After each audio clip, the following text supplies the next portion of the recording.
fact is, we had 4 dead Americans. Was it because of a protest, or was it because of guys out for a walk one night who decided they'd go kill some Americans? What difference at this point does it make? So we have a dereliction of duty all through the chain of command from the White House on down. And it was a stand-down order. Obviously, there was something that they knew was going to happen. They wanted it to happen, and they wanted them to die. At no time in the United States military's history do we leave people behind. And when a commander decides to obey an unlawful order and not rescue, not send troops or aid, that commander is in direct violation of the oath that he took, which is a criminal charge. From what you found out today, they were lying intentionally to deceive the American people, the families in the armed forces, and they've got to be held accountable. Friends, before we begin, just a quick thank you to this interview's sponsor, the Patriot Solar Bank. With all of the power outages and PG&E fires in California, it's easy to see why it's important to have your own power bank for your phone and electronics. Never waste money on batteries again because it's solar powered. And with a dual USB port, you can charge 2 devices at once. You can charge your cell phone anywhere in the world with the Patriot Solar Bank. It's lightweight, extremely durable, compact, and easy to take with you anywhere you go. Again, features include solar-powered recharging, dual USB ports, 8,000 mAh battery, LED lamp illumination, USB cable, and detachable compass. The Patriot Solar Bank is the perfect gift, but this is the last of the 2019, so get one today before they're gone. Use promo code SGT20 to save 20% off your order, and the sale's good through Halloween. Just visit patriotsolarbank.com. The link is below this video. All right, friends, let's get to it. This will be one of the most important interviews of the year on SGT Report. It's about Benghazi, and why is that important? Well, because Hillary says she feels she was put on this earth to be president, and she's probably going to run in 2020. So, friends, it's time to look back and recall the many crimes of Hillary Rodham Clinton. Joining us today on this call is retired U.S. Army Major General Paul Vallely. We also have on the line retired Army Sergeant First Class Sergeant Cotel from CENTCOM. We also have on the line Josh Solomon and Nick No, both of whom come from AFRICOM AOC. Gentlemen, thank you so much for joining us. First, Major General Paul Vallely, thanks for joining us. My pleasure. Happy to be with you. All right, gentlemen, thank you all for joining us, by the way. And I guess we'll start with you, Major General. Why is what happened in Benghazi on September 11th, 2012, where 4 Americans died, Ambassador Chris Stevens, Information Officer Sean Smith, and 2 CIA operatives, Glenn Doherty and Tyrone Woods. Why is that event so important in your mind still today? Well, let's go back historically to September 2012 and the testimonies that were given thereafter to a committee headed up by Trey Gowdy in Congress. In 2014, Admiral Lyons, Ace Lyons, and myself, who's now passed away, great leader, great warrior, and I co-founded the Citizens Commission for Benghazi. And the reason we did that, because nothing was being done really to challenge the testimonies of Hillary Clinton, Secretary Panetta, and Chairman of the Joint Chiefs of Staff, General Casey. And so through our investigation over a year and a half, we provided all the detailed information that we had, interviews, intelligence analysis to Trey Gowdy. Now, he took that investigation to, if I can use a football vernacular, to the 10-yard line, but he never crossed the end zone. All of a sudden, he stopped and nothing was done. And so Admiral Lyons and I knew at that time he was compromised in some way to stop that investigation. We didn't find out till years later why. And so let's take us now to earlier in 2019, this year. Charles Woods, who's the father of Tyrone Woods, one of the 4 killed in Benghazi, asked me if I would resurrect the investigation again and bring into play a number of individuals that are on the show here today, fortunately, who participated in tracking the events of that particular day, September 12th or September 2012, the 13 hours, let's say, of Benghazi. And so these gentlemen I interviewed, we put together an updated report that we could send to President Trump, because we knew if we were going to do anything to bring Benghazi back, it was only President Trump that could do anything about it. So our whole focus was to put together an updated intelligence report on Benghazi, what really happened, with validation by those individuals who were on duty that night in AFRICOM and Central Command, and of course there were other commands involved that we're tracking as well. So it's important today that you really talk to these gentlemen who were there on the scene and can provide you the information that's needed to go to President Trump. Now, we have sent our report to the White House to President Trump. I have, but with everything going on right now, probably is not a priority, but I think at least we'll have the attention now to satisfy the families who lost their sons on that day. And most importantly is to hold accountable those senior political leaders, Clinton, Secretary Panetta, and also General Dempsey, of dereliction of duty, and also lying to a congressional committee, which is a felony offense. So from that, I will pass it back to you and let the other gentlemen describe what they witnessed and experienced on that day in 2012. Yeah, thank you for that. I just want to remind people, too, that during the Benghazi hearing, Mrs. Clinton, I guess that's the kindest way I can refer to her, said, "At this point, what difference does it make?" Well, it makes a lot of difference, and I want to play a soundbite for you guys first, and then we will go to Sergeant Kotel. This soundbite comes from our friend Tom Fitton over at Judicial Watch. It was a video posted October 28, 2019, very fresh information. New Benghazi documents confirm Clinton email cover-up. Gentlemen, listen to this. It's about 1 minute in length. Now, what was the questions that we were asking in the FOIA request? Tell us about these Benghazi talking points. Now, the talking points were the talking points allegedly used by Susan Rice in her 5 Sunday show appearance shortly after the Benghazi attack, where she said a video made them do it, which is a big lie. Spontaneous demonstration in response to the video led to the attack. It was a pre-planned attack. They knew it was an attack at the time. They knew it was pre-planned. There was no demonstration. There was no intelligence suggesting that there was a demonstration. It was all made up.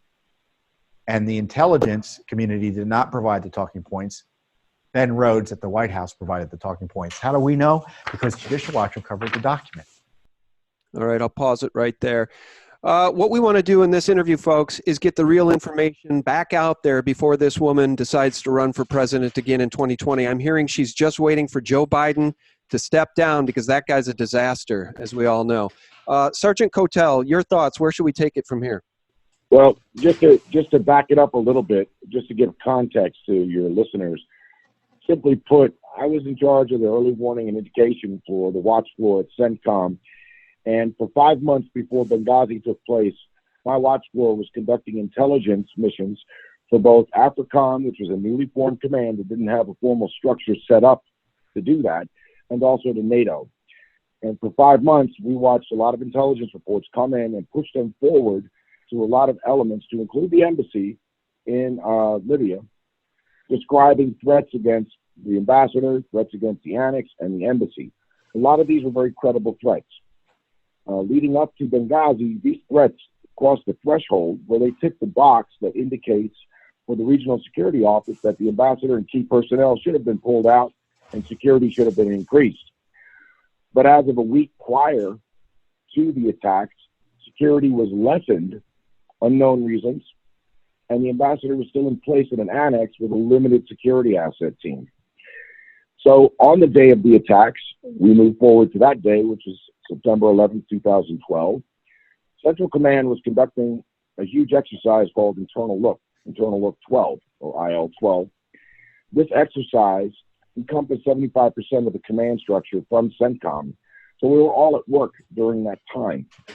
When Benghazi kicked off and the attacks began and reports came back for that, simultaneously, our embassy in Cairo, Egypt was also being overrun by Muslim Brotherhood local nationals.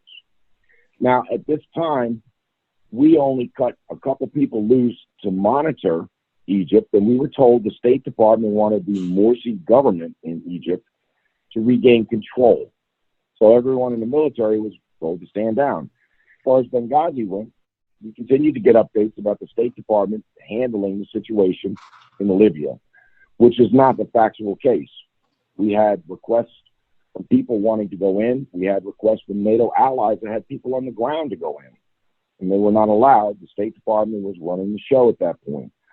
And as General Vallely's pointed out in the past, it should have been a Department of Defense action, because it was combat against an ambassador and key personnel, and it had nothing to do with the Department of State. At that point, they should have bowed out. Unknown why that took place. After the attacks took place, we had spent an additional 8.5 hours after the attacks began, in a training exercise that we were not allowed to stop. Post the attacks, we got what's called reflections. That is where we get information and intelligence that tells us who's talking about the attacks, who did it, what it points to, and that information was also being pushed forward. Apparently on deaf ears, but it was being pushed forward at that time. If we move forward to the next level of issues that came up, as Benghazi went down, this Benghazi committee was formed. I personally provided the committee a lot of documents and a roadmap to gaining the facts and evidence they needed to go forward and grab those individuals responsible and hold them accountable. They told me they did not want the information whatsoever. I also went to individual congressmen and senators, and I went to other agencies, Department of Defense IG, FBI, etc. Nobody wanted this information. They did not want it. The only concern the committee came back to me with is they did not want Hillary Clinton to become president. And that's it. And they operated without facts and without evidence that was needed at that time that we had. So with that, I'll turn it back to you. Well, thank you for that. I know that we only have Nick know until the top of the hour. And so I'd like to throw it over to Nick and Josh. Before I do, I guess, though, let me just ask the Major General, did Hillary Clinton know about the Benghazi attack? I just Googled this. It didn't come up. Hillary knew about the attack beforehand, the Benghazi attack beforehand. You're not going to get any information from Google. So I did the same exact search via Bing, and I get a World Net Daily article. Smoking gun, Hillary knew Benghazi attack planned 10 days in advance. Defense memos described terrorist plans to kill as many Americans as possible. And of course, again, this information thankfully comes to us by way of previously classified documents from the U.S. Department of Defense and Department of State, revealing that the DOD almost immediately reported the attack on the U.S. consulate in Benghazi, Libya was planned and carried out by al-Qaeda and Muslim Brotherhood-linked terrorists. The documents came to us from Judicial Watch. Major General, did she know about these attacks beforehand? Yes, there were warnings, and some of the reports that we received, maybe as early as 30 days before, the British notified us. I think they had some SAS there, special ops. But then we had a lieutenant colonel special forces with a detachment out of Tripoli who were doing intelligence analysis in the area in Libya. And so there were warnings, but we'll get to the point where a lot of the stand down was initiated actually from the White House to Clinton to take over the operation. And at that time issue a stand down order, which the gentleman we have on here today received at their commands. But we also know the whole thing was about an illegal gun running operation that was planned through the State Department and Hillary Clinton. And a lot of those weapons, as reported, went on to Turkey and then into Syria. And Mark Turry is the guy that headed up the weapons operation there. And at some time you ought to interview Mark. We did, and he will provide you some information of what led to this whole thing in Benghazi.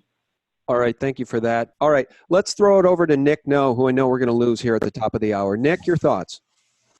Well, my thoughts about it are based upon what I experienced and knew, my job was to know where all the assets were in Africa and Europe, and I had to provide situational reports and commander update briefs every morning, and send out sit reps to all of the general officers involved in the command structure and or that may need to know. We had several subordinate units where I worked, and they all reported up to the Air and Space Operations Center. And one of the subordinate units was a pararescue team, and they were stationed close enough to respond, and their whole job and purpose for being there is for that situation.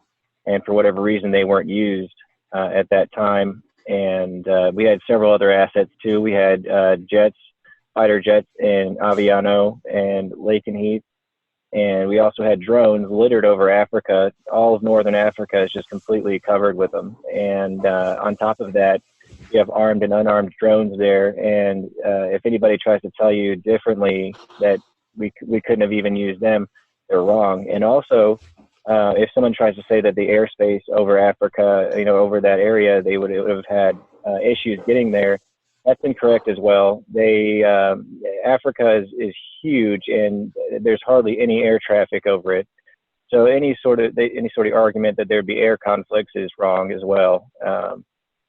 And I took issue with whenever I saw that the official explanation is that there was some sort of video that caused these random demonstrations and then turned to violence. That is absolutely incorrect. It's absurd that was ever even put out there. And I don't think they ever changed their story either.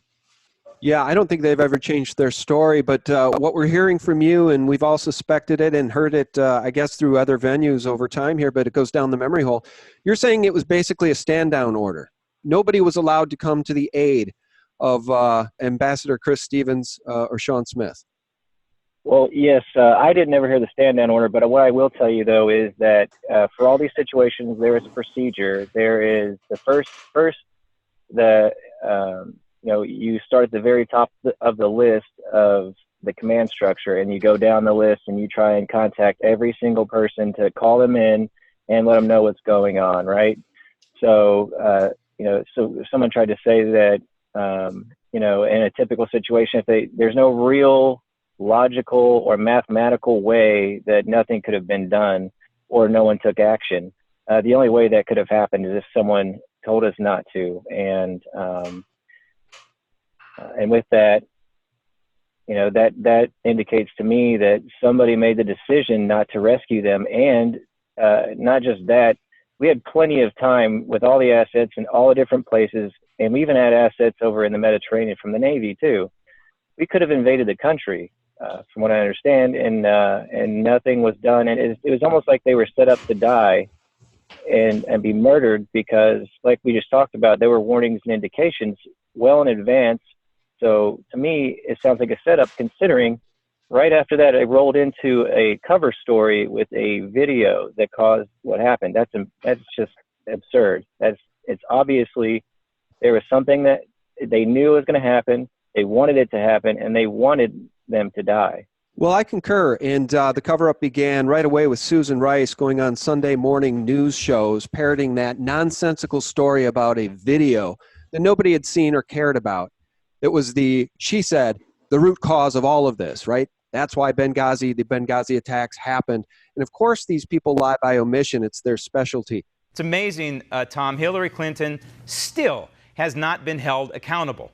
And now she's being bandied about as a potential candidate for the Democrats. Potential candidate. She's a potential inmate, or at least she should be a potential inmate. Anyway, you discovered this email through your FOIA request. These are amount to talking points that were circulated among the Clinton camp, if you will, talking about how deadly, these are the talking points, how deadly seriously they were taking the attack in Benghazi, that they weren't making things up, and that the video was important. Josh, I want to go to you next. And again, we're going to lose Nick here at the top of the hour. Your comments on any of this, Josh? Yeah, I was an intelligence analyst for the ISRD, so the Intelligence Surveillance Reconnaissance Division at the Air Operations Center at Ramstein, specifically a part of the ISARC, stands for Intelligence Surveillance Reconnaissance Cell. Essentially, we have representatives from our division farmed out to basically man the watch desk, our 24-hour operations up there. Downstairs is a typical day shift unless they get spun up for contingency or anything like that. So myself and my counterpart were on the night shift that night when all this was going down. Now, we hadn't been briefed. Now, it might have been our day off or just something along the line that didn't quite get to us, but we were caught off guard by this when everything was going down. Now, typically every day we'll be in contact with certain agencies or our intelligence counterparts across the AORs that we're looking at, so being EUCOM and AFRICOM. And with that, one of the entities that we normally are in contact with, it escapes me now exactly which one, but in any event, we received a phone call asking if we were seeing what was going on as far as Benghazi attacks, which we hadn't been at the time. Now, typically we're going to have two spots in the ISARC. One is going to be the intelligence duty tech, so looking at all of the basically goings on across both AORs, current intelligence-wise, through what they call MERT chat or channels, just a lot of chat windows essentially, with up-to-date intelligence and information coming through by the minute. And another is tracking all of the flights that we're responsible for across our AORs as well.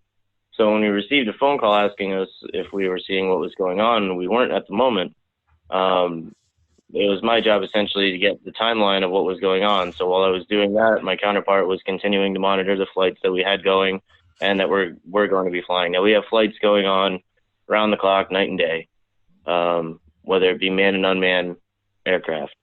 And while he was doing that and I was getting the timeline together, minute by minute, what was going on, I was also in contact with other agencies via conference calls, video calls, and such to get the word around to see if anybody else in our AOR that we would normally keep in contact with was seeing this. Now, our partners over at USAFE hadn't had any knowledge of what was going on, so they ended up calling in their bird colonels basically to come in. Was on a video conference call with them. In any event, when I got the information as far as we had up to that point, now we're responsible to the Chief of Combat Operations when we're on night shift. Really, our boss is the Chief of ISRD. We call him the Scissor.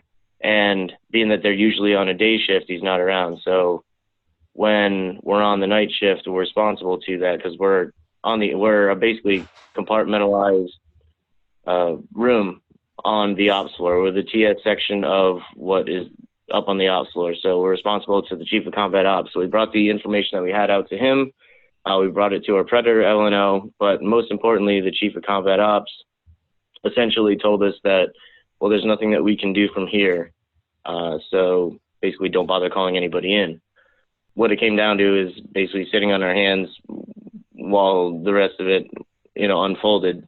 I mean, continued to get the play-by-play on what was going on, making phone calls and all that to, other agencies just to keep them apprised with what we had if they didn't already know or weren't following. And then whatever the Predator LNO and whatever other LNOs we got the information to did with it is beyond me because we were just keeping track of, the up to the minute what was going on. Now, the next morning, every day, the Chief of ISR comes in with an entourage for his daily briefing from both sides of the house that sit for the past 12 hours to get his update. And he wasn't very happy in the morning that nobody got called in that evening because he had mentioned, to me at least, when I had briefed him on the whole rundown, that we could have searched assets or essentially reallocated from either, ones that were flying or otherwise already that we had in positions, as Nick had mentioned, throughout the AFRICOM AOR. So that leads me to believe that, something, I don't know if it was an inexperience as a CCO or it was a neglect in the rundown of, the checklist that's supposed to be followed when something is dealing with U.S. personnel in danger. So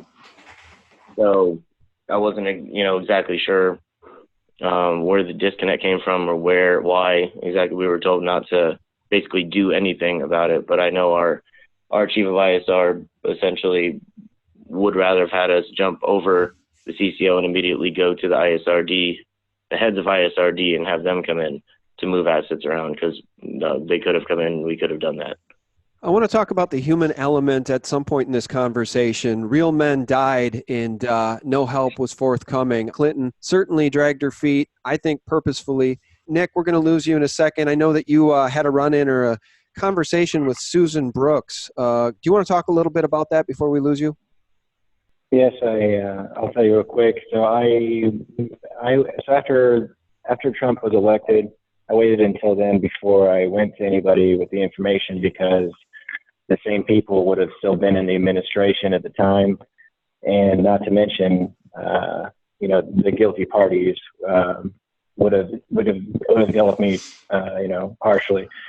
So after Trump was elected, it was probably May of 2017. I felt it was safe to come forward, and I went to Susan Brooks.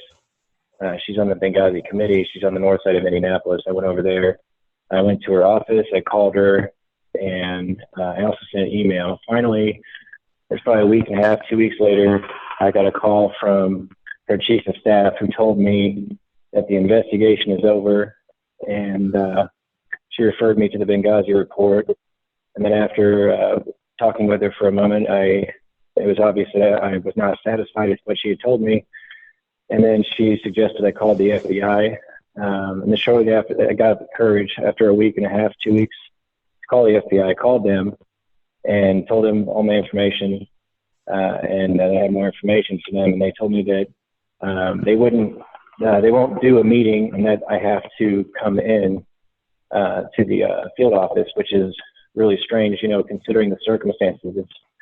It's not to be taken lightly. And then afterward, I ended the call, and they still have not contacted me. It's been 2 years. It just feels like another cover-up, Major General. No, it is a cover-up, and our investigation does track it back to the White House, to the State Department, to take over the Benghazi event. And it was a stand-down order. And as you've heard from these gentlemen, they were in the chain of command at the very low levels, at Ramstein and at Central Command in Tampa. And so as it came down, it was a stand-down order, and nothing would be done, and everybody was to continue on with their mission.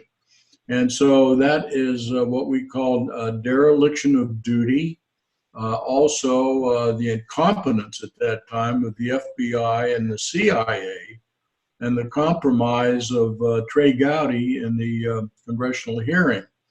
And so that's why it's critical when we look at what's going on today with the silent coup against our president, that all these things are coming out of what was going on in the administration under Obama and Hillary Clinton as Secretary of State. And even, if I was a general on duty, we always go and save our people and rescue them with any assets that we have. And so I would have continued on. The admiral in the Pacific or the Mediterranean at that time, I can't remember his name, but he was later early retired. We had General Ham, who 3 times is neglected to come forth and tell his story. So we have a dereliction of duty all through the chain of command from the White House on down. I'll tell you what, again, my comments, these people are criminals. And when I say these people, I'm talking specifically about Barack Hussein Obama, a.k.a. Barry Soetoro. I'm talking about Hillary Rodham Clinton. You can throw Susan Rice into the mix. And this is a very important conversation, folks, because, again, this woman, Hillary Rodham Clinton, is planning, I think, to run for president in 2020. She hasn't officially announced. She's waiting for Joe Biden to tap out. And then I think she's going to throw her hat into the ring. This is a woman who's got Benghazi blood on her hands. She's got the private server issues in Chappaqua running out of her own home. She's got the compromised emails. She's got the Clinton Foundation billions in pay for play. Those are bribes, folks. And she's got the Laura Silsby 33 children being trafficked out of Haiti issue, where she and Bill Clinton came to Laura Silsby's aid to get her a reduced sentence.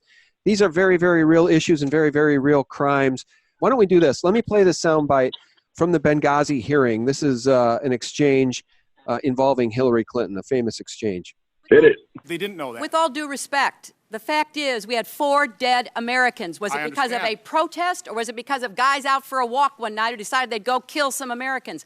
What difference at this point does it make? It is our job to figure out what happened and do everything we can to prevent it from ever happening again, Senator. Now, honestly, I will do my best to answer your questions about this, but the fact is that people were trying in real time to get to the best information. The IC has a process, I understand, going with the other committees to explain how these talking points came out. But, you know, to be clear, it is, from my perspective, less important today, looking backwards, as to why these militants decided they did it, than to find them and bring them to justice.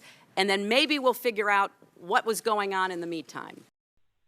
This woman wants to be your president, friends. Well, I can tell you their commentary is untruthful there. No doubt about it, Will. Hey, but let me interject one thing. If you can do one thing from the interviews today, you need to get this link to Tom Fitton, good friend of mine. You also need to get it into the White House. You need it to get to me, and I'll distribute through our foundation. But it's more important each time we do an interview that the information gets back to the White House. It's very critical. Absolutely. So you're suggesting that people do what now? Do you want people to forward this link to the White House and to Tom Fitton over at Judicial Watch? I want you to do it. Oh, I'm happy to do it. Absolutely. Yeah, and I'll do it as well. Once we get the link, we'll get it distributed, because the more we reinforce all the time and effort that we put into this investigation, that there be some solution, some end game, as I may call it, which was the name of my book, by the way, that I wrote in 2004, that the end game's got to be some resolution for the families who lost the 4 on that particular day. And it's justified because of what you mentioned earlier, the collusion, the all the corruptness that's going on within our senior levels of government, CIA, FBI, and of course the White House under Obama and the State Department under Hillary Clinton. I think as we round out this conversation, let's talk about the human element. We have 4 dead men. Who are the heroes in this story? When help wasn't coming, and I'm sure if I was Ambassador Chris Stevens, I would be on the phone. I would be screaming at the top of my lungs for help. Where's the help? And maybe some of that chatter was coming through. Maybe Josh can speak to that. But let's talk about the heroes. If Hillary Clinton and Barack Obama are the criminals in this story, who are the heroes? The family of the fallen. Say that again? The family members of the fallen, the Gold Star family members left behind by their deaths. At no time in the United States military's history do we leave people behind. And when a commander decides to obey an unlawful order and not rescue, not send troops or aid, that commander is in direct violation of the oath that he took, which is a criminal charge. And let's not forget that Benghazi may be an older issue, but a lot of these people that are in the military and in government back then are still in government today at a much higher level. So another goal behind this whole event is to remove these obstructionists from government, because they are obstructing this current president from committing to his executive orders. They are manipulating, changing, and denigrating much of what's done just to embarrass this administration at the cost of Americans again. And this is not acceptable. And that is why we have decided to come out again and again and again to try to get the president to write an executive order to gain the information about the Benghazi issues, which still exist today. They're in data balls all over combatant commands and higher. I concur. Let me ask you this, Major General. Where was Barack Obama that night? Because a lot of this falls on Hillary Clinton's shoulders, as it should, but the White House says the president's location was irrelevant during those missing hours. He was last spotted at a meeting at 5 p.m. Eastern on September 11th. Where was Barry Soetoro that night? Well, some say he may have been out somewhere. But the president's always in communication with the National Security Council and the White House. So that myth that he wasn't available. It was a myth. He was available 24 hours a day. And of course, Hillary's always available at 3 o'clock in the morning, right? So it was an obvious decision that was made in the White House, National Security Council, to State Department, to Defense Department. And the generals, admirals took that notice and sent it down the chain of command. And therefore, in that second of the 13 hours, the stand down order was in effect. And we can see the results there. When in fact we had forces. I went on Geraldo that night of those hearings, and I told them either the Secretary of Defense is lying or they did not know that we had assets in the area. And from what you found out today, they were lying intentionally to deceive the American people, the families in the armed forces, and they've got to be held accountable. Amen. All right. Well, final word from Sergeant Kotel, and then Josh, if you'd like to say anything. Does anybody want to follow up on that before we wrap this up? Yes, just really briefly on what General Vallely is talking about at the higher levels. There were commanders that were relieved throughout the night that were supposed to be offering aid to our personnel. Those that tried to relieve them and follow those orders are also unlawful. So I do want you to understand that. The second is a lot of people that should have testified didn't.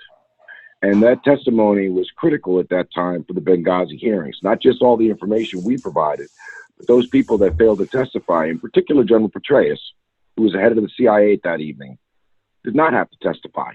He only had to say a couple words, and he got out of it. He recused himself because of a supposed affair with a Major Broadwell. I mean, these are ridiculous things when you're talking about a level this high and the legalities behind it. So that's one thing. The second thing is that I want to make it really clear that there's a false narrative that's been portrayed out there that Iran had involvement in this. At my level and at other people's level I've spoken to, there is no Iranian involvement whatsoever. We have no linkage to it. We had no intelligence reports on it. We had nothing on that. And we covered that area of operation and the intelligence for it. So I can definitely speak to that. And then lastly, we are trying to get the president to sign an executive order to gain the information and pull these people, whether they're still active service or they're retired and they own companies and they're still working with the government, and call them on the carpet and hold them accountable for their actions. And that doesn't mean accountability of talking to them. That means charging them under the Uniform Code of Military Justice and other federal codes and federal laws to ensure that they get time for their actions. Thank you. Well, thank you. I want to thank you all for your service. Josh, if you had any final words, now's the time to jump in. Otherwise, I want to wrap this up with a quote about Hillary running in 2020. Josh? No, but everything else pretty much been said, and I think I'm all good with it. Okay. Well, thank you, and my thanks to Nick, who had to jump off the line. He had a meeting, a hard out, so he's gone. I want to wrap up by coming full circle. Hillary will run in 2020 because, quote, she feels she was put on earth to be president, Clinton ally says. I believe this is former ally Dick Morris. Anyway, here's the quote. My feeling is that she wants to. She feels entitled to do it. She feels compelled to do it. She feels that God put her on the earth to do it, but she's hesitant because she realizes the timing is bad. And then they go on to talk about the Biden issue. Biden is very much struggling. Of course, he's got his hands full with the real crimes, the real quid pro quo in Ukraine, where he got the prosecutor fired who was investigating his son Hunter. Does anybody want to weigh in on the possibility of a Clinton presidency in 2020? Is there anything more absurd that you've ever heard? I guess the silence is definite. Bring her in off the bench, but she'll be unsuccessful for a lot of different reasons. I think they're going to have to go deep on the bench if they're going to put anybody up against Trump, because he will beat all of them. That's why this impeachment inquiry is such a farce and a myth, and hopefully that will go down the drain, and we can get back on fixing the problems in this country and focusing on the real threats. Yeah. All right. I agree. Well, gentlemen, I want to thank you all so much for your time today, and thank you for your service. I very much appreciate it. We all do. Thank you, sir. Thank you. Thank you. Thank you. Friends, thank you so much for tuning in. If this information resonated with you, and I know it does, please hit the like button and share it within your sphere of influence. Forward this on to the White House. Send it off to Judicial Watch. I'll do the same. And thank you so much, guys. Spread this far and wide. And again, for Real News 24/7, you can always visit us at sgtreport.com, the antidote to corporate propaganda. God bless. Bye-bye. These people were at the height of a fallen world. These people existed at the top of a fallen world. So everything that they had to do in order to get to the top of a fallen world was bad.